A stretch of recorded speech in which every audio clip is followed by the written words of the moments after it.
We will forever mourn the senseless murder of Breonna Taylor at the hands of police officers who shot her 6 times and killed her during a sloppy, botched raid of her apartment. No officer was charged for her murder.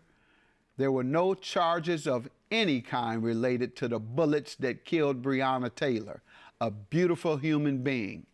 Instead, an officer was prosecuted for bullet damage to the neighbor's wall. Once again, property. There are so many issues here, but let's talk about the problem with grand juries.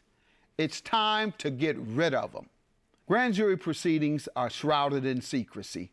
The proceedings are led solely by a prosecutor. In this case, the prosecutor didn't even ask the jury to consider murder as a possible charge. Prosecutors routinely give police officers preferential treatment because they need the officers for other cases. Those in favor of abolishing grand juries state that prosecutors often easily sway the jury, and there's no system of checks and balances since there is no judge or defense attorney present during grand jury proceedings. As a result, the jurors just follow the prosecutor's lead.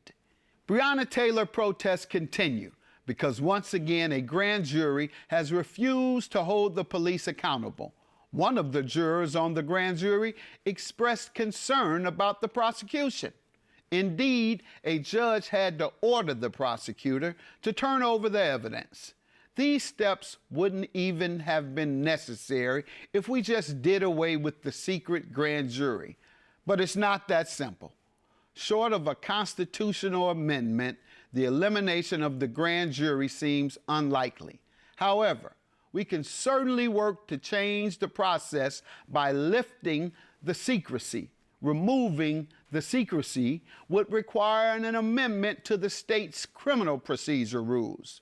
You should call your state representatives and demand that change. The good news is that Kentucky is one of the states that allows a second grand jury to ensure prosecutors will be fair and competent. So Kentucky, let's impanel a new grand jury with a new prosecutor. Justice and peace are at stake. And most importantly, Breonna Taylor deserves it.